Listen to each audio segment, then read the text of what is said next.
Hello and welcome viewers, I'm CrimsonAce and welcome to the Let's Play that is going to take and already has been taken an eternity to complete. I am currently recording this at the beginning of May, but by the time I get to finishing this whole Let's Play and starting to uploading it, it most likely won't be May anymore. It might not even be June anymore. But I'm rambling here, so without any further ado, this is Let's Play Pokémon FireRed, the remake of Pokémon Red of the first generation of Pokémon.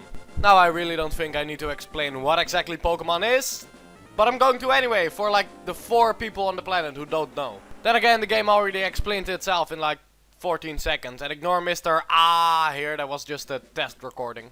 And here's already something the original didn't have, it's tutorials! Then again, I don't think the original really needed tutorials, it's not hard to figure out what you need to do. You only have a D-pad and like 6 buttons, it's not gonna take long before you press the right one. Anyway, here we have Professor Oak, the man who introduces us to the world of Pokémon, known for his psychic powers and dislike of indoor biking. He tells us that in this world of Pokémon there are no animals, there are Pokémon. Creatures who get captured in little balls and people use them to fight each other with. Which the Pokémon are totally cool with, by the way. The games always try really hard to tell us how the Pokémon like the fighting and it makes their bond stronger with their trainer. It's a sport, there really is no slavery involved like some people like to think there is. But here we have our main character. Well, I say main character, he's really just supposed to be the persona of the person playing the game. So he's supposed to be you, he doesn't really have a personality of his own or anything.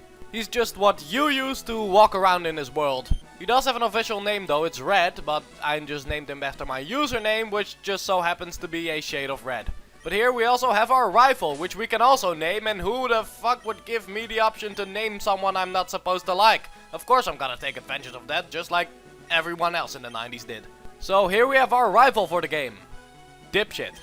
His official American name is Blue, where his official Japanese name is Green, because the first 2 Pokemon games in Japan were Red and Green, and the first 2 in America were Red and Blue. But anyway, our childhood rival Mr. Dipshit is also the grandson of Professor Oak, which is ironic because he's the one asking us what his name was again. I know it's just sort of a plot device, so they have an excuse for us to name your rival, but it's just easy to make fun of from a story perspective. Anyway, it's about high time we start our Pokemon adventure, but before that, we probably need a Pokemon. Hi Mom, I'm 10 years old and I'm going out to never talk to you again and travel the world. I'm sure you're okay with that, okay, bye. As any other good old RPG, our main character never says a word, which is really supposed to contribute to the fact that the main character is supposed to be you. So it's really whoa there, we can't go out onto that dangerous grass. At least not until we get a Pokemon to protect ourselves with. Luckily, Professor Oak is so generous that he would give us one of his. For the very, very low price of your eternal soul. What a nice guy. In fact, he's so nice that he likes us more than his own grandson. Speaking of which, hi dipshit. We get a little sample of just how much of an asshole this guy really is. Oak responding with, listen here you little shit, if you're gonna give me that attitude, I'm just gonna let him decide the first Pokemon. And thus we get to pick one of those 3 balls on the table. These magical contraptions are called Pokeballs and they can contain Pokemon anywhere between the size of a bug and a building. But here we have our 3 options, all with different typings, and what exactly those typings mean I'll explain later on in the battle mechanics. The first one we just saw is Bulbasaur, the grass starter who is also part poison. This one is Charmander, the fire type, and the one most people usually go with. But I've always been more of a Squirtle type, the water type Pokemon. So we pick him and we have now obtained our first ever Pokemon. And as the case with any Pokemon we obtain, we get to give it a nickname. Well, if we so choose to, and I give all my Pokemon a nickname, but I'm not very original, so you notice I'm calling this one Aqua, because I'm cliché and stuff. And once we have our starter, Dipshit will automatically take the one that has the advantage over yours. So because I picked Squirtle, he will pick Bulbasaur. If I picked Bulbasaur, he would pick Charmander, and if I went with Charmander, he would pick Squirtle. And when we attempt to leave, he will challenge us to a battle, where we first get introduced to what most RPGs usually have. There are the walking around overworld sections, where you just get from place to place, and then there's the battle scene. In short, during the battles you have to use various moves to get your opponent's health down to 0. That is the short version, but there's a lot more to it. For example, our Squirtle right now has 2 moves, Tackle and Tail Whip. Tackle's just the simple attack, you use it, it hits the opponent and his health will go down. Tail Whip on the other hand is a status type move. It doesn't do any damage, but it will lower his defense, so now Tackle does more damage than it did before. However, next to having Tackle, Bulbasaur also has a status type move. It has Growl, which will lower our attack, so now Tackle will do less damage. Now later on in the game we will get different moves and different Pokemon, but right now, because this is our first battle, these are pretty much our only options, so there's not a whole lot we can do here. We can just tackle him a few times, whip our tail at him a few times and hope for the best. So in the meantime, let me explain what typing is, because next to the Pokemon having typings to them, or sometimes even two, like the Bulbasaur here, also every move has a type to it. Now the whole point of this is that certain types of attacks will have different effects on certain types of Pokemon. For example, a grass type move will do super effective damage against a water type Pokemon. And super effective pretty much means that it does more damage than it would otherwise. Meaning you usually want to go with a move that has a typing that does super effective damage against the typing of the Pokemon you're fighting. But this also works in reverse. Next to there being Pokemon that are weak to certain types of attacks, they are also resistant to other types of attacks. For example, if you use a fire type move on Squirtle, which is a water type, it would be resistant, so it would do less damage than it would do otherwise. So now we want the tutorial battle, and there are so much more battle mechanics that I simply can't explain all at once, but I will do my best to try to get them out as soon as possible. And believe me, there's gonna be a lot of explaining, which might not be so fun for the people who are well familiar with Pokemon, but for the people who aren't familiar, I'm just gonna explain everything I can. For example, the menu! Here we can look at our Pokemon, which is only one right now, but we can look at summary to get a bit more detail on our Pokemon. Just look at all these things I'm gonna have to explain later on. This is gonna be a long let's play, folks. But this is all later down the road. First I'm gonna explain all the basics and getting you familiar with this world. How the simple things you need to know work before getting into all the complicated stuff. Like this is our bag, this is where we keep our items, items that do different things, items that we find on different places and buy on different places with our different kinds of money. Look, we have 3,080 Poke Yen or Poke Dollars or whatever the currency in the Poke world is. Because whatever it is, it's always gonna have the word Poke in it. Because that doesn't get tiring at all. Let me just go to the Poke Store and buy my Poke Walker with my Pokemon in it and go back to the Poke Center and Poke. These are our settings. I'm not gonna explain everything because you should know what settings are. And that's all for now. We also have the option to save in our options menu, which you always should do before quitting the game. But now that we have our Pokemon, we can finally walk in the tall grass. In the tall grass we can encounter random encounters, which is happening right now. A random encounter will bring you to the battle scene with a Pokemon you just happen to run into. You can choose to defeat it or you can choose to run away. Running away can sometimes fail, but we actually want to fight this thing because it will give us experience. Experience is that blue meter that fills up when we defeat a Pokemon, and once it reaches full it will level us up. Leveling up will always make your Pokemon stronger, but reaching certain levels with certain Pokemons can have certain effects. So battling is important for experience and getting stronger, but if you're close to dying you might not want to battle, you might want to run away, because if you die then that's no good. Now the Pokemon we just battled was a Pidgey, and there are hundreds and hundreds of different kinds of Pokemon. But depending on where you are you will find different ones. For example, where we are right now we can only find Pidgeys and Rattata. And later on in the game we will also find Pokemon that are simply stronger and of higher levels, meaning our Pokemon are gonna have to be stronger and of higher levels as well. Because if you don't level up accordingly, it's gonna be a hard time later on. So I'm showing off a lot of random battles here, just so that Aqua here can level up. I won't be doing this for the entire Let's Play, otherwise it will take ages to get anywhere. I'm just doing this in the very beginning just to show it off how often you're gonna run into random encounters and such. Because later on, I will be cutting them out or making sure they won't happen at all. But I'll explain more about that at the beginning of the next part. But for now, we just defeated a Rattata, we're gonna get experience, and we just leveled up. And because Squirtle now became level 7, it means that he gets to learn the move Bubble, which is our first water type attack. Up until now we've just been seeing Tackle, which is a normal type move, and normal type moves don't have an advantage over anything. They don't do super effective damage against any sort of type. But before I explain more about the move Bubble, this is a Pokemon Center. You always need to go here to heal your Pokemon. I mean, you can use items, but then you lose the items on using the Pokemon, and going to the Poké Center is completely free to completely restore your Pokemon of anything. And luckily these things are all over the place. But now back to the move Bubble, because next to it being our first water type attack, it's also our first special attack. Attacks in this game have two different categories. There are the physical attacks and the special attacks. This has all to do with the 6 different categories in stats that Pokemon have. All Pokemon have a stat in speed, HP, attack, defense, special attack and special defense. Now the last 4 I mentioned all have to do with how much damage an attack will do when used in battle. Now all the moves themselves will have a number to them of how much damage they will do, but it is amplified by how high the attack stat is, for example.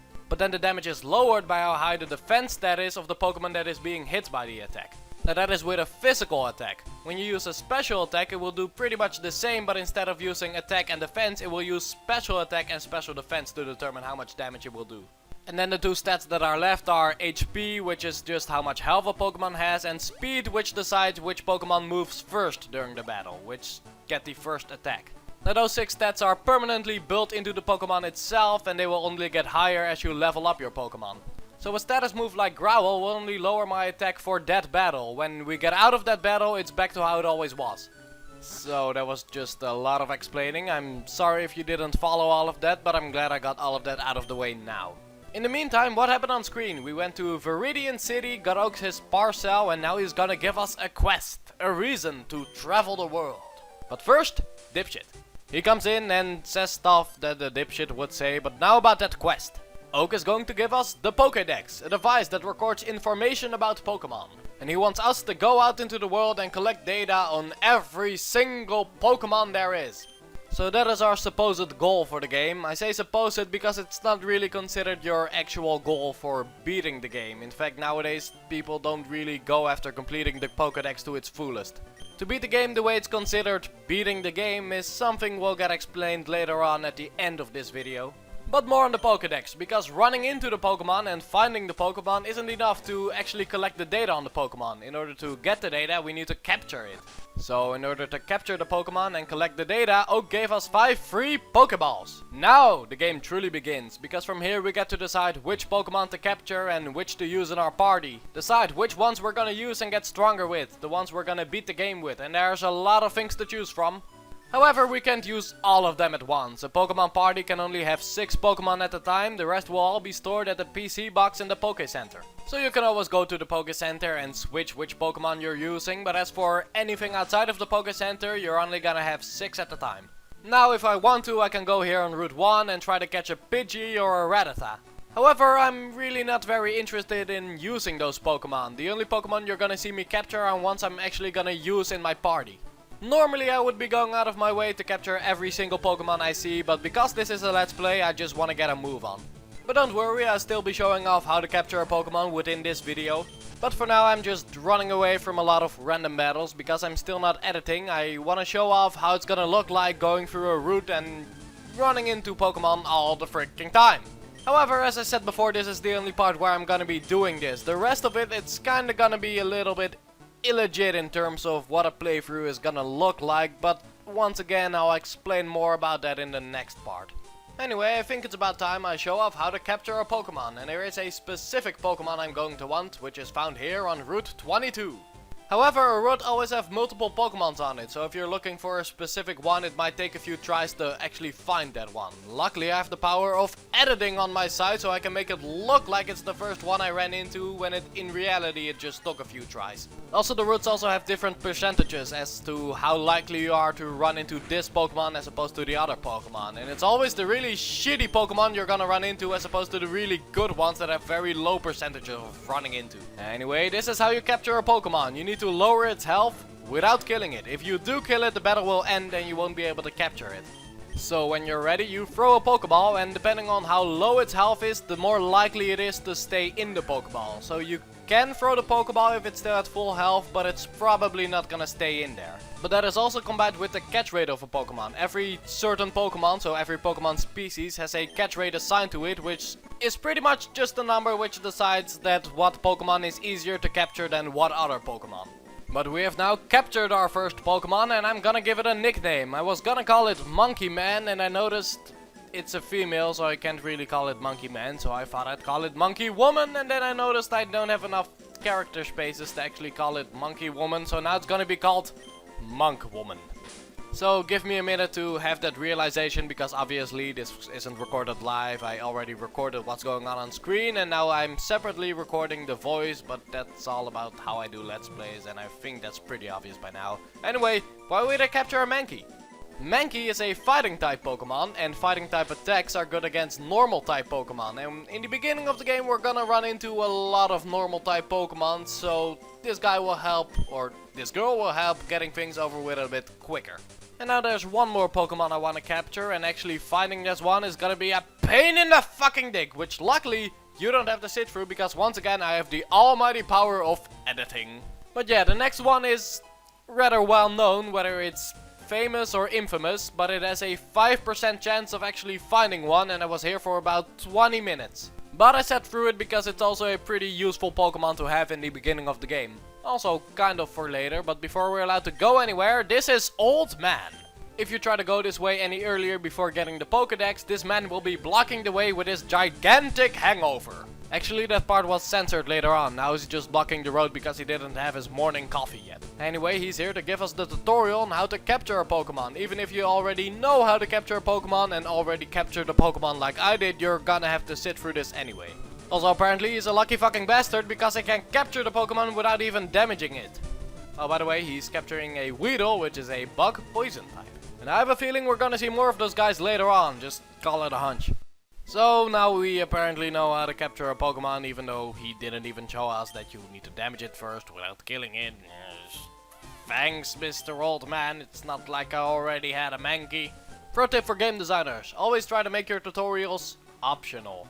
Also, if you look right here, the Pokédex has been added to our menu. You can go there and look up all kinds of information about the Pokemon you have captured.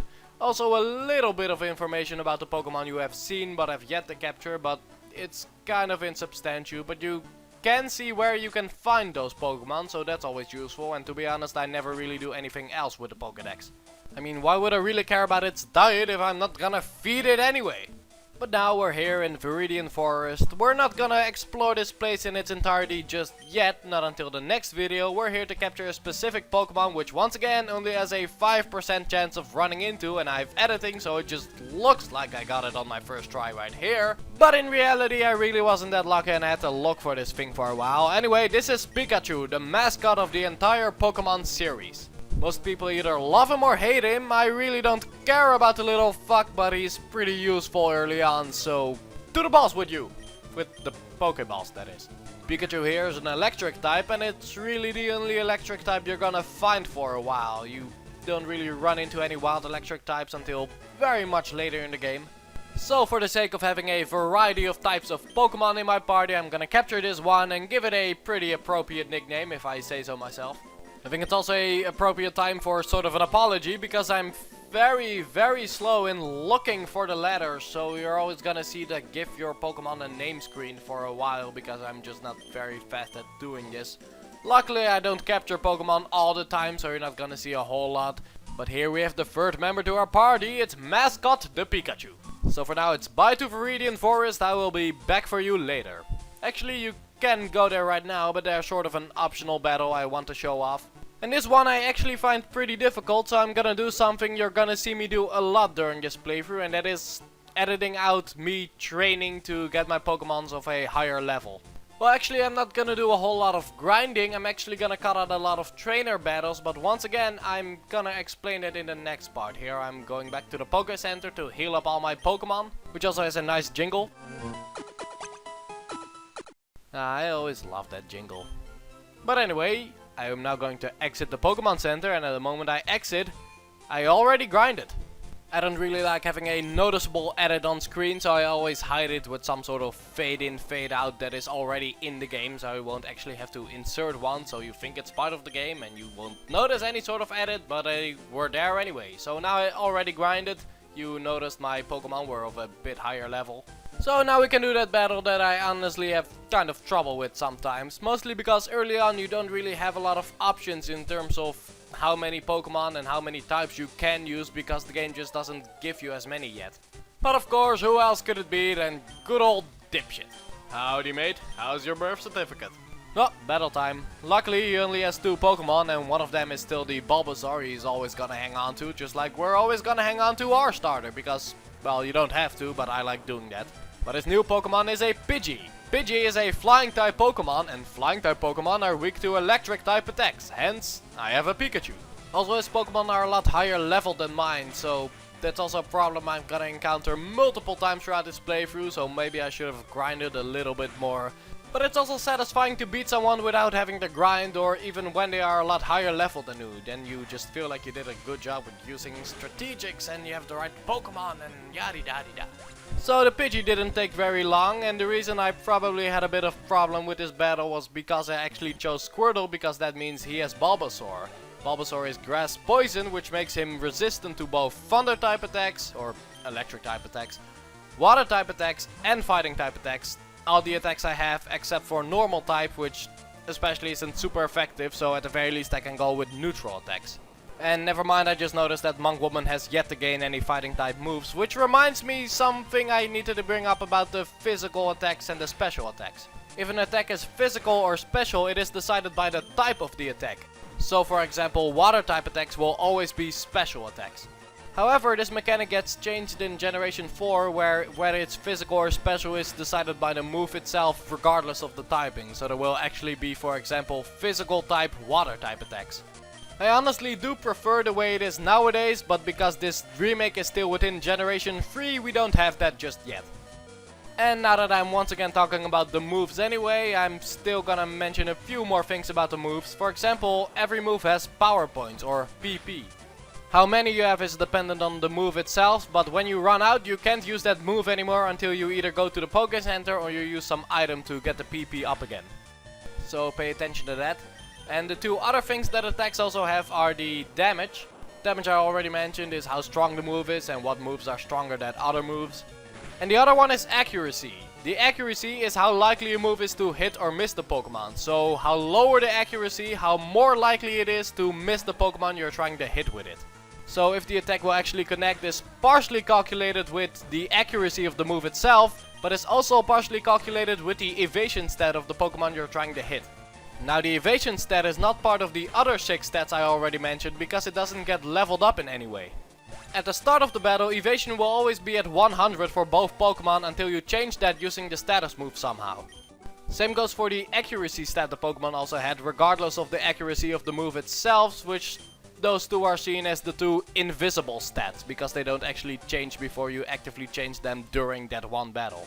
But enough about the gameplay mechanics, because I only have a minute left to talk about our actual goal of the game. As Dipshit just told us, at the left over there is the Pokemon League, which is where you go to prove if you are the best Pokemon trainer around, to fight the toughest of the toughest. However, before you're allowed to go there, you need to prove your worth by traveling across the region and go to different towns and cities, go to their gyms and defeat the gym leader. Also get the gym badge as proof that you defeated that gym leader. So that is pretty much our story goal for the game, to collect those 8 gym badges by defeating the leaders, then go to the league to defeat the Elite Four and prove that we are the champions, the best trainers around.